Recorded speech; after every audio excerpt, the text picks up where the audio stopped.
projenizi yapmak için bu röportajı yapacağız. Konumuz dijital sanat. Birkaç soru yönelteceğiz ve bu soruları dilediğiniz gibi cevaplayabilirsiniz. Öyleyse ilk soruyla başlıyorum. Dijital sanat alanında nasıl başladınız ve bu alana ilginiz nasıl gelişti? Aslında şöyle, dijital sanattan ziyade çocukluğumdan beri görsellerle, görüntülerle ve aslında hayal gücümde gördüğüm görüntülerle çok dolu bir dünyada yaşadım. Dolayısıyla dijital sanata gelene kadar zaten devamlı bir şeyler çiziyordum, karalıyordum, işte hayalimde senaryolar üretiyordum vesaire. Ardından üniversitede, Galatasaray Üniversitesi'nde okurken bizim okul aslında teorik bir okul. İletişim alanında. Orada bir ders aldım, seçmeli bir ders, temel tasarım atölyesi. Özgür Oğal Öztürk hocamızdı. Kendisi böyle benim o bir şekilde farklı bir dünyada yaşadığımı fark etti. Hayal gücü olarak ya da görsellerle ilgilenmem açısından. Bir tane atölyemiz var ve sen bu atölyeye gelip artık çalışıyorsun burada dedi. Dergi tasarımları, afiş tasarımları, işte dışarıdan gelen bazı projelerde oluyordu vesaire. Ve ben orada artık tasarımla birebir de uğraşmaya başladım. Dolayısıyla orada artık dijital araçları da kullanmaya başladım. Yani sadece hani basit bir sketch çizim dediğimiz eskiz bir çizim yapmıyordum. Orada işte Illustrator, Photoshop gibi programlarda onları nasıl dijital anlamda görselleştirebileceğimi de öğrendim. Ve burada üretimler yapmanın benim için çok keyifli olduğunu keşfetmeye başladım. Yani lisans süresince aslında bu çocukluğumdan beri gelen görselle olan ilgimin dijitalle buluşması lisans dönemime denk geliyor. Ardından da üretimlerime başladım. Şimdi bu alanda da zaten hem ders veriyorum hem de çeşitli üretimler yapıyorum. Yani hobiniz mesleğinize dönüştü diyebiliriz. Gibi, evet, aynen. Projelerinizde hangi dijital araçları ve teknolojileri kullanmayı tercih ediyorsunuz? Çünkü şu an teknolojinin gelişmesiyle günümüzde çok fazla çeşit var. Yani sizce kendinizi en iyi aktarabildiğiniz teknikler neler? Bu aslında çok geniş bir cevabı olan bir soru. Neden? Çünkü günümüzde artık XR dediğimiz genişletilmiş gerçeklik teknolojisi de işin içine girdi. Evet. Ve ben normalde en başta 2 boyutlu olarak işte Photoshop'ta çizimler yaparken ya da çektiğim videoları daha basit şekillerde kurgulayıp aktarmaya çalışırken gelişen teknolojiyle birlikte daha komplike araçları kullanmayı da öğrenmek zorunda olduğumu hissettim. Dolayısıyla bu soruya tek bir cevap ya da birkaç tane program cevabı veremeyeceğim. Hem 2 boyutlu hem 3 boyutlu modelleme yapabildiğim, işte kurgu yapabildiğim, bilmiyorum şu an program isim verebiliyoruz ama Adobe'nin çoğu programlarının yanı sıra Blender gibi 3 boyutlu modelleme programları ya da Cinema 4D gibi. Ama Blender'ı artık daha tercih ediyorum. Açık kaynak ve devamlı daha rahat erişilebilir olduğu için kullanmaya başladım. Bundan sonraki amacım da Unreal Engine gibi hem oyun motoru olan hem de aslında XR teknolojilerinde yani sanal gerçeklikte mesela doğrudan import ettiğiniz araçlarla proje üretebileceğiniz programları daha komplike programları öğrenmek diyeyim. Çünkü bugüne kadar kullandığım programlarla aslında XR teknolojilerinde yapılan projelerin 3 boyutlu sanatçı ya da storyboard sanatçısı kısımlarında yer aldım hep ekiplerde. Ama çok eğlenceli ve orada da üretim yapmak istediğimi keşfettim bütün yer aldığım projelerde. Dolayısıyla artık ben de kendi bireysel projelerimde kullanmak için Unreal Engine, Unity gibi oyun motorlarını da öğrenmek istiyorum. Tasarımlardan daha çok sanal gerçeklikte kendinizi daha mı ifade edebildiğinizi düşünüyorsunuz? Şöyle arada yani geleneksel sanatla dijital sanat arasındaki bence en önemli fark çoklu duyuya hitap ediyor olması. Çoklu duyuya hitap ediyordan kastım da sadece görmeye veya sadece işitmeye değil, işte görmek, işitmek ve artık immersive dediğimiz yani o sürükleyici diye Türkçe çevriliyor ama tam karşılığını bulamıyoruz maalesef terim olarak. O dünyada siz oradasınız. Yani hiçbir başka yerde olma alternatifi sunmuyor size. Bütün duyularınızı kapsıyor çünkü. O yüzden zaten sürükleyici olarak hani çeviriyoruz ve kullanıyoruz. Tabii belli bir noktadan sonra rahatsız edebiliyor bazı insanları, migreni olanları veya çeşitli çok ışığa hassas olan insanları ama bunları bir kenara bırakırsak genel olarak içinde bulunduğunda tamamen seni kendi gerçekliğinden koparıp başka bir gerçekliğe gönderebilen bir teknoloji ve o çok etkileyici. Kendi hikayemi, örneğin şimdi mesela sana bir video çalışmamı izlettiğimde ne olursa olsun istediğim kadar ben 3 boyutlu çalışayım, sen 2 boyutlu bir ekranda onu izliyorsun. Evet. Ama sana o gözlüğü taktığım an itibariyle ve kulaklıkla birlikte de sesini hani başka bir ses duyma ihtimalini de ortadan kaldırdığım an itibariyle sen mecburi olarak benim dünyamdasın. Ne zamana kadar? Gözlüğü çıkartana kadar. Ben orada yeniden var oldum. Var oluyorsun, korkuyorsun ya da istemediğin bir şeyle yüzleşiyorsun. Hani korku yapımı olabilir, bir oyun, korku oyunu olabilir veya başka bir hikaye olabilir. Dolayısıyla orayı çok etkileyici buluyorum. Ve orada da kendime ait bir iş üretip onu deneyimletmek ve deneyimlettiğim insanların da ne düşündüğünü, nasıl bir tecrübe yaşadığını öğrenmek için çok güzel olacağını düşünüyorum. Yani böyle bir proje var kafamda, bakalım. İnşallah. Biz de sabırsızlıkla bekliyoruz. Yani bu tabii şöyle, başkalarıyla yapılabilecek bir şey. Çünkü bir ekip işi. Evet tabii çok Yani dijital sanatı biraz evet o noktada açarsak, örneğin Photoshop'ta siz 2 boyutlu bir çalışma yapabilirsiniz tek başınıza. Çok başarılı da sanatçılar var. Ya da bir video tasarımı yapabilirsiniz. Halihazırda ben zaten kendi üretimlerimi tek başıma yapıyorum. Ama işin içine VR veya sanal gerçeklik ya da arttırılmış gerçeklik gibi daha komplike projeleri dahil ettiğimiz zaman aslında bunu bir sinema filmi gibi düşünebiliriz. Nuri Bilge Ceylan değildim. Nuri Bilge Ceylan tek başına o filmi çekemez. Yani bu fiziksel olarak mümkün değil. Hani aynı anda ışıkta olacak, aynı anda oynayacak, aynı anda kamerayı yönlendirecek, kameranın arkasında filmi yönetecek falan. Bu imkansız bir şey. Dolayısıyla bakıldığında aslında sanal gerçeklik projeleri de benzer bir mantıkta işliyor. Yani sağlam bir çekirdek ekip bulduğunuz zaman siz onun kodlamasını yapmak zorunda değilsiniz. Yani hem çizimini yapıp, hem modellemesini yapıp, hem animasyonsal riggingini yapıp, ardından belli bir noktada kurgusunu yapıp, sonra bir de oyun motoruna atıp da onu immersive hale getirmek noktasında işte çeşitli kodları da bilmek zorunda. Yani böyle bir mükemmel bir insan olmak zorunda değiliz hiçbirimiz. Ekip çalışmasıyla bunlar çok başarılı şekilde yapılıyor zaten. Dünyada örnekleri var.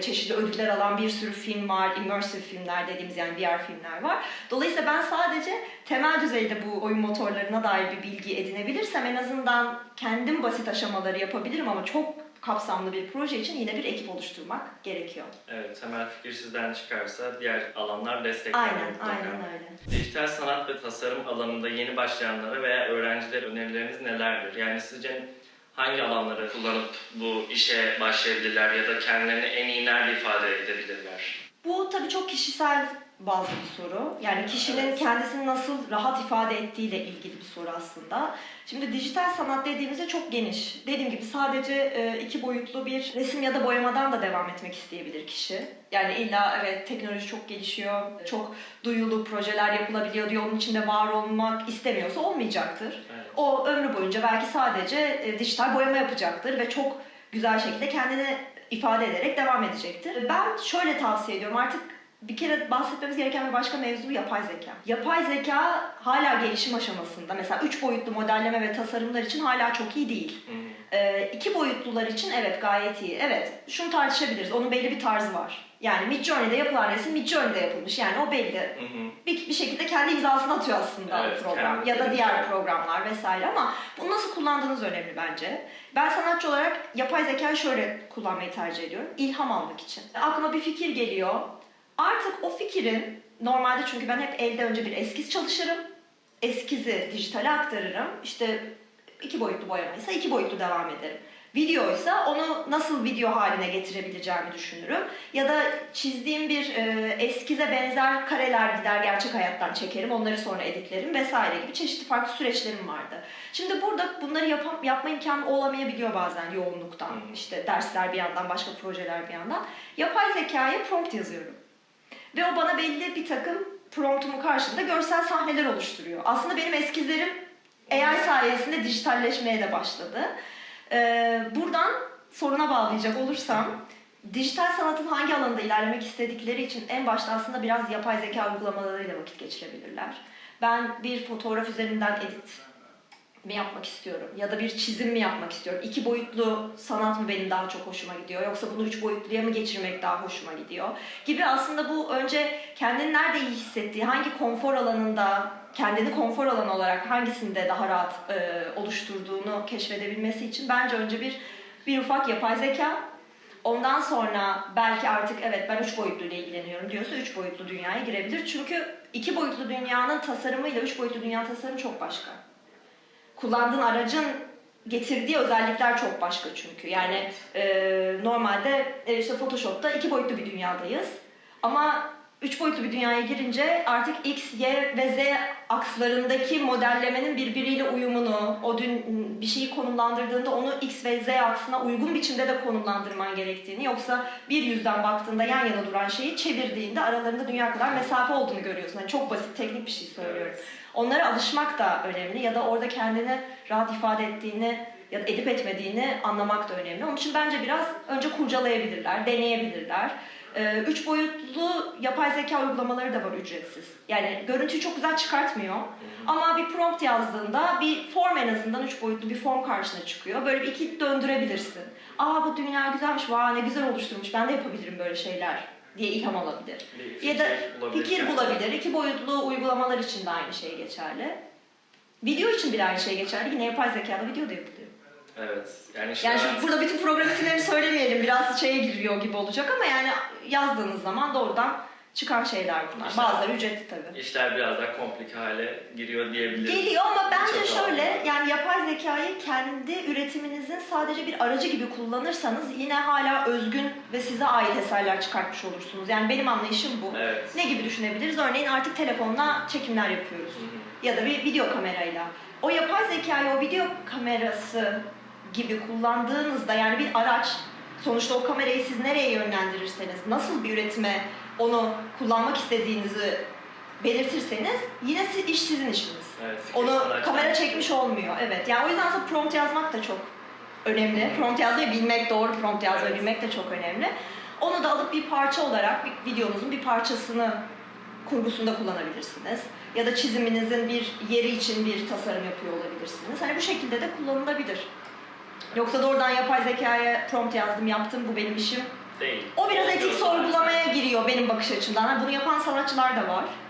Yani ben yapay zeka sanatçısıyım diye isimlendirebilir kendini. O başka bir bakış açısı. Ama ben bu şekilde harmanlamayı tercih ediyorum. Dijital sanatın gelecekte nasıl bir rol oynayabileceğini düşünüyorsunuz? Sektördeki gelişmeleri nasıl değerlendiriyorsunuz? Türkiye'deki çalışmalardan bahsedebiliriz aslında. Hani yurt dışıyla da karşılaştırma yapabiliriz bu konu üstünde. Karşılaştırma olarak ilerlersek. Refik Anadolu diyelim o zaman. En bilinen ve yani hem Türkiye'den bir isim hem de dünyada en bilinen isimlerden bir tanesi. Yeni medya sanatı deyince hatta yeni medya sanatının en bilinen ismi şeklinde lanse de ediliyor. Evet. Dolayısıyla kendisinin kullandığı araçlara baktığımız zaman kendisi aslında hem yapay zekayı kullanıyor hem çeşitli algoritmalar kullanıyor. Ama bunları üretip sadece bir bilgisayar ekran koruyucu görüntüsü, çünkü ona öyle bir eleştiri geldiği için bunu söylüyorum, üretmekten ziyade ürettiği görüntünün aslında alt anlamları var. Ben örneğin onun Eriyen Hatıralar'dı galiba, yanlış hatırlamıyorsam, Pinelli Galeri'de 2018 yılında olması lazım, sergisine gittiğimde. Orada şimdi çok net hatırlayamıyorum ama Kaliforniya Üniversitesi ile galiba ortak bir projenin sonucu olarak o görseller sergileniyordu, yani hareketli görüntüler. İnsanların beyin dalgalarında çeşitli hatıralarını canlandırdıklarındaki o frekansların algoritmasının görsel veriye dönüştüğünde nasıl göründüğüne dair bir sergiydi. Evet. Ve şimdi baktığınızda en başta soyut formlar hareket ediyor. Göze çok güzel gözüküyor ama bir yandan sonra işte o anlamsız ne bu, ekran geliyor. koruyucusu mu? Dediğin noktada diyorsun ki hayır, bu bir insanın hatıralarının görüntüsü aslında. Çünkü ben onu başka türlü göremem. Önemli hale geliyor. Evet, dolayısıyla ne yapıyor Refik Anadolu? Aslında tekniği kullanıyor. Teknikle soyut bir form oluşturuyor ama onun bizim için hala anlamlı kalabilmesini sağlayacak da bir manifesto yaratıyor. Aslında bence olay bu, yani çağdaş sanattan itibaren, hatta Dadaizm'den itibaren tartışılan konu bu. Dadalar ne der? Her şey sanattır. Yani ben şurada bir A4'ü alır, parçalarım ve atmaya başlarım ve bu video sanatı olabilir. Bir anlam var mı? Yok, her şey. Ama tabii onu, yani sanat tarihine dönmesin şu an röportaj, ama onlar başka bir aslında bir karşı duruş sergileyerek bunu ortaya çıkartıyorlar vesaire. Ama oradan günümüze gelene kadar çağdaş sanat, işte soyut sanat, sadece bir siyah çerçeve veya pembe çerçeve MoMA'da sergilenebiliyor. Evet. Ve bu bir sanat eseri ve bu milyon dolarlara koleksiyon değeri bulabiliyor ya da aslında muz performansı bilmiyorum, bunu herkes muhtemelen hatırlar. Evet. Örneğin. Şimdi orada çok başka şeyler var. Dijital sanatta bu tarz, tırnak içinde söyleyeyim, içi boş ama sadece biraz güzel bir görüntü sunma noktasına giderse işler çok tehlikeli. O zaman zaten herkes sanatçı. Evet. Bana sorarsan herkes sanatçı zaten. Yani sanatçı olabilir diyelim. Yani herkes sanatçı potansiyeli taşıyor bence içinde, evet. Ama hayatta farklı tercihler yapıyor ve ona yöneliyor ya da yönlenmiyor. Bu Picasso'nun sözü gibi aslında. Kaç diyor, 6 ya da 7 yaşına kadar galiba aslında bütün çocuklar sanatçıdır. Sonra hayata entegre olması gerekir ve o bütün yaratıcılık, bütün özgür düşünce, bütün kalıplardan bağımsız düşünce yapısı belli bir sisteme girer. Dolayısıyla herkes aslında potansiyel olarak sanatçı, bunu uygulamak ister, istemez, kendini keşfetmek ister, istemez, o başka bir şey. Ama dijital araçlarla işte yapay zeka meselesi. Midjourney'de herkes muhteşem çizimler yani çizimler demeyeyim, boyamalar ya da fotoğraflar yapabiliyor mu? Hayır. Ama yapacak. Yani Prompt yazmayı. Ya prompt var. yazmayı öğrenmek çok zor bir şey değil çünkü. Ya da zaten ChatGPT'ye Öğrenebilecek sor. bir şey. ChatGPT sana çok güzel prompt veriyor. Prompt'u kopyala, yapıştır Midjourney'e, çıkan eser senin eserin. Evet. Mi? İşte bu noktada işler biraz tehlikeli noktaya gidebilir. Hani gelecek açısından söylüyorum. Ama yine de ben şuna inanıyorum. Araçlar ne kadar gelişirse gelişsin, herkesin ne kadar kolay kullanabileceği noktada evrilirse evrilsin, yine de hala aslında fikirler değer kazanıyor. Evet. Tabii sanat piyasası tartışmalarını ayrı bir kenara bırakıyoruz. O başka bir konu. Hani Kilerden belli kişilerin mutlaka tutulması, doğacaktır. belli kişilerin hiç kendine yer bulamıyor olması, ama bu zaten sanat tarihinin herhangi bir noktasında da olan bir şey. Evet. Van Gogh'un hikayesinde olduğu gibi örneğin. Vardı. Hani Van Gogh değersiz olduğu için mi o dönem kendi yaşadığı dönemde bu zorlukları yaşadı ya da tercih edilmedi bir şekilde, o dünyaya çok dahil olamadı ismi bilinen bir şekilde. Öldükten sonra da evrildi diyelim tırnak içinde. Dolayısıyla ben böyle görüyorum. Yani iş gene hala benim bakış açımda, bilmiyorum, hala eski kafalı olabilirim bazıları için ama insanın yani yaratılışı gereği orijinal olması hala değerli ve önemli. Evet. Fikir insandan çıkıyor çünkü Evet. ne olursa olsun yani Evet. teknoloji Yani belli bir yere unique kadar. dediğimiz o biriciklik hala insana özgü bir durum. Evet. Dolayısıyla o biricikliğin sadece araç olarak dijitalde nasıl sunduğunla sen gene farkını ortaya koyabilirsin. Geleneksel sanatçılardan sizi ayıran şey nedir? Burada en gelenekselden bahsedelim. Bir ressam tuvalde kendini ifade ederken, o boyalarla kendini aktarırken, duyguları, hislerini yansıtabilirken, biraz daha biz ekran başında ya da siz diyeyim, ekran başında hani bir mouse oynatarak ya da farklı teknolojik aletler kullanırken bu hissi nasıl tanımlıyorsunuz? Ya da sizi bundan ayıran şey ne tam olarak? Şimdi şöyle, bu güzel bir soru. Çünkü eşimle de tartıştığım konulardan bir tanesi. Kendisi hala geleneksel sanatın diyeyim, işte bahsettiğim tuval, boyalar, işte bir kat boya sürülür, günlerce beklenir o kurusun ya da işte farklı dokular kurusun, sonra üzerine tekrar işte boyalar sürülsün, resimler yapılsın gibi çok meşakkatli noktanın hala daha saygıdeğer olduğunu düşünüyor örneğin. Ben de bunu bir karşılaştırmaya girmesinin anlamsız olduğunu düşünüyorum. Çünkü o da bir araç, bu da bir araç. Evet, dönüştü şöyle, bir tıkla ben onu saatlerce süren çabasını, çok benzerini elde edebiliyorum belki. Ama yine iş burada az önce söylediklerime dönüyor aslında. Benim onu nasıl farklılaştırdığım mesele hala. Yani ben bu dijital sanat araçlarını kullanarak nasıl farklı bir şey sunuyorum? Yani Ya da kendimi nasıl farklı oluyor. ifade ediyorum? Herkes gibi değil. İşte bu Midjourney meselesi gibi. Yani Blender'da da aynı şey. Evet, 3 boyutlu modelleme. İşte 3 boyutlu bir oda tasarlayabilirim. Ama o benim tasarımım olmak durumunda. Yani bana ait öğeler barındırmak durumunda. Bu evet, modellerken herkes aynı araçları kullanıyor.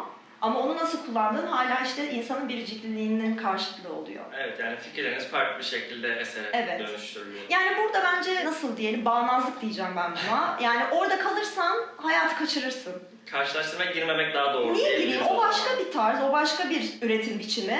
Bu başka bir üretim biçimi. Refik Anadolu'nunki bambaşka bir üretim biçimi. Şimdi Refik Anadolu'nun ürettiği biçimle, hani herkesin bildiği bir örnek olduğu için söylüyorum, Da Vinci'nin üretimini karşılaştırıp da Da Vinci sanat da Refik Anadolu kim demek kadar anlamsız bir konu. Ben niye ya elma ile armutu güzellik yarışına sokuyorum, Evet, biçim yarışına sokuyorum. İkisi farklı biçim kriterlerine sahip. Evet, doğru. Yurt dışında ve Türkiye'de halkın sanata olan yaklaşımını nasıl buluyorsunuz? Genel olarak bildiğimiz bir cevap aslında ama... Evet. Yani şöyle, aslında bir yandan da hak vermek lazım. Yani insanların o kadar farklı telaşları ve sorunları var ki maalesef günümüz dünyasında. Hani ülkemiz özelinde zaten her şey belli, onu çok konuşmaya gerek yok. Ama dünyada da belli bir takım, işte pandemiden sonra yaşanan, yani bir şekilde hayatın devam etmesini gerektiren, aşmamız gereken sorunlar var. Dolayısıyla bu noktada sanatla da ilgilenmiyorlar canım gibi bir şey söylemenin de çok anlamlı olduğunu düşünmüyorum. Ama tabii ki daha fazla olsa, daha fazla ilgilenilse, insanlar kendi içlerindeki aslında negatifli duygulardan da bir şekilde arınmanın yolunu bulduklarını fark edecekler. Bu illa dijital sanat olmak zorunda değil yani. Geleneksel sanat olabilir, farklı bir sanat tarzı olabilir, edebiyat olabilir, şiir olabilir. Yani aslında biraz daha, yani Atatürk'ün söylediği gibi, hani hayat damarlarından koparmasak sanatı çok daha Verimli relax, olabilir. böyle çok daha sevecen, çok daha naif belki toplumsal hayat içinde ilişkilerde kurabiliriz diye düşünüyorum. Ama bir yandan da şöyle güzel bir şey var bence. Çok fazla, tabii bu özellikle sanatla ilgilenen kişiler için geçerli olacak ama çok fazla bağımsız galeri var. Hem geleneksel sanat olarak, yani ücretsiz bir biçimde Taksim'de yürürken ara sokaklara girdiğinizde çok fazla küçük alanlar olsa da çok fazla bağımsız galeri var. Yani orada hiç kimsenin doğru düzgün belki adını bilmediği, tanımadığı bir sanatçının bir eseriyle öyle bir bağ kurarsınız ki hayatınız değişebilir. Evet, İlla dijital olmak zorunda da değil. Geleneksel olabilir, dijital olabilir ama dijital noktada da yine çok alternatif oluşumlar var, alternatif kolektifler var. Yani isteyen, özellikle de günümüz internet çağında daha fazla bilgiye erişmek isteyen veya daha fazla sergi gezmek isteyen, deneyim görmek isteyen herkes aslında bulabilir. Evet. Yani eskiye göre daha fazla sunumlar var. Aynen. Daha fazla sanatçılar kendilerini gösterebiliyorlar. Mesela birebir de bunu ben de yaşıyorum Evet. Türkiye'de. Yurt dışı şöyle çok daha kıyaslarsak iyi, benim kendi deneyimim açısından. Yani yeniye ve farklıya çok açıklar. Örneğin bunu şöyle bir çalışmamla çok net anladım. Türk kahvesi üzerinden bir video performans çalışması yapmıştım. İşte Türk kahvesinin toplumsal cinsiyet pratiklerinin nasıl temsili olduğu ve aslında kadınların günlerde fal bakarken birbirlerine söyleyemediklerini söylemeleri üzerinden bir performanstı. Ve İtalya'da bir sergiye gönderdim bu işi. Bayıldılar. Ama tek kelimeyle çok otantik, çok özgün ve yani ilk defa karşılaştıkları bir form ve biçim üzerinden bu anlatı yapısını kurduğum için mesela çok hoşlarına gitti ve çok beğendiler örneğin. Yani dolayısıyla aslında bizim çok kendimize özgü etnik ve otantik değerlerimiz ve motiflerimiz var. Evet. Mesele şu, orada tekrar Nuri Bilge Ceylan'ın sözünü söyleyeceğim aslında. Yereli globalleştirdiğiniz zaman yaptığınız işler dünyada bir anlam buluyor. Çünkü onların yaptığı işler gibi bir iş yapmanın derdine düşmenin hiçbir manası yok. Çünkü sen buradan çıktın ve aslında buraya aitsin. Yani Anadolu'ya aitsin. Dolayısıyla gidip de bir Amerikalı gibi bir boyayayım, bir Amerikalı gibi tuval yapayım, işte bir Amerikalı gibi dijital sanat yapayım arayışına giriyor olmak biraz aslında kendini de kaybetme riskini beraberine getiriyor bence. Özgünlüğü, evet, yani tabii ki bu illa herkes buradan bir kültürel motif alsın da gitsin bıyıklı bir adam modellesin demek istemiyorum yani ama demek istediğim aslında seni sen yapan öğeleri harmanladığında çok daha eşsiz eserler ortaya çıkartabiliyorsun. O zaman hem globalde hem yerelde de dikkat çekiyor olabiliyorsun. Teşekkür ederiz. Ben teşekkür ederim.